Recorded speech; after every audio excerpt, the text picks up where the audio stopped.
Welcome to my second ride of the Aprilia Tuareg 660. That's right, I've already ridden this. About 3 months ago, I rode the pre-production model and I was very impressed. And now, 3 months later, I'm even more impressed. I finally get to ride the finished product, and I gotta say, overall, it is a viable competitor in that mid-size adventure market. Priced competitively, it's got excellent chassis, excellent ergos, excellent suspension. Overall, it's a total package. So let's get into it. As always, we start off with the engine. The engine is 658.2cc parallel twin. This very same engine that is in the RS 660 and the Tuono 660. Everything is exactly the same internally, except for a few things. So you're talking pistons, you're talking compression ratios, all that stuff is exactly the same. What they did change is they changed the camshafts for a little less overlap and a little bit less valve lift. So this thing actually puts out less horsepower than those two street models. Puts out 80 horsepower. It's down a little bit on horsepower, but it actually has a little more torque. So it has 52 pound-feet of torque. So it's slightly up from the other two models, and it delivers it a little earlier. So when you're on the road, it is very fun, it's lively, it's easy to control, even without having to change ride modes or worry about traction control. It's a very easy to control motorcycle. The power delivery is robust, but it's not frantic and it's not overly powerful. It's not real jumpy. It's a real linear delivery, which makes it easier to ride.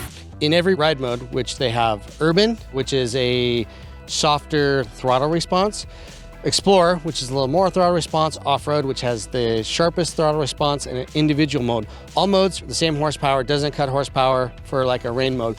But what you can do in every mode is alter your traction control. 4 levels, 1 through 4, 4 being the most intrusive, 1 being the least. And in off-road mode, you can actually turn it off. But I found myself, even today, it was raining. I rode a lot in off-road mode, even on the street, and had traction control on 1 or off. It's an easy to control motor. When you're in off-road mode, the throttle is a little more snatchy in the corners, so if you're worried about that, you put it in Explorer mode, put it in traction control 1, super easy to ride and control. It feeds on power. Wish it maybe had a little bit more on the bottom. It's lacking a little bit of torquey character that you might want out of an adventure bike, but it makes tons of power on top. When other adventure bikes in the class are signing off, it's still pulling. So one other change to the engine is in the transmission. The pre-production bike I rode had the same exact internal gear ratios. This one actually has a 5% shorter first gear than the RS and the Tuono. And the final gearing is also shorter with a 15-tooth front sprocket and a 42 rear sprocket. But if it was my bike, I would probably even put a bigger rear sprocket on it just to get a little bit more down-low feel. The chassis is excellent. I think it's super impressive what they've done with this chassis. It's a special chassis just for this model. They don't use the same twin spar aluminum frame that they use on the RS and the Tuono. This is a steel trellis frame. It uses the engine as a stress member, a KYB front and rear suspension, 240 millimeters, front and back, fully adjustable, both ends. Preload, rebound, compression, can adjust everything. I didn't do a whole lot of changing of the clickers. I obviously added some preload for my weight. But other than that, I didn't really mess with anything. It's really stable in the corners. It doesn't get upset in the bumps on the street. It just flows right through. On small straight hits on the street, like big potholes and things like that, it is a little bit harsh, but then in the dirt, it's very comfortable and it's very soft and it soaks everything up. For anyone that's looking for an adventure bike, they're probably not looking for something they're gonna ride in the desert or in the woods hard like a dirt bike. This thing is excellent. It's got excellent hold up in the corners. It's got excellent bottoming resistance. It really just does its job well, especially for me with all my gear on. I'm almost 250 pounds. Never bottomed it out all day. Ergonomics. So let's talk about ergonomics.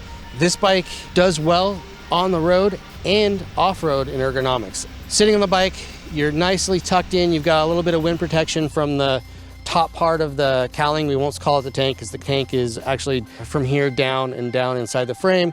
It gives you a little bit of wind protection and the windscreen is amazing. No buffeting, 70, 80, 90 miles an hour on the street, wearing a motocross helmet, not a lot of buffeting. I think it throws the air right over me really nicely.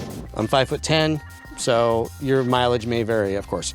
Off-road, standing up, it's nice and thin at the tank area and the seat nice and flat, and it's got a smooth transition towards the tank area. So the pre-production model I rode actually had a steeper front section of the seat, and remember feeling like I was kind of slid into it a little bit too easily in braking. This one holds you in place a lot nicer, but also lets you to get up to the front and have some control in sitting down in dirt corners. And when you're sitting down in a dirt corner, it's like a dirt bike. It just pivots and goes. And I was really surprised on how well you can pick your line and square off a corner on this bike when you're sitting down. When you're standing up, it flows nicely. The rear end just kicks out really nice, completely controllable, nice connection to the throttle, but also the chassis reacts to foot peg pressure really well and body position. Price is $11,999 for the acid gold and the red color. This special color is another $600 on top of that.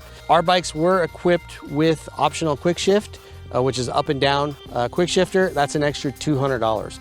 So out the door, you know, $12,199 is right in the sweet spot, I think, for adventure touring motorcycles, especially midsize. It's great on the street, it's awesome in the dirt, and right now, I think it's one of the contenders for best adventure bike of the year.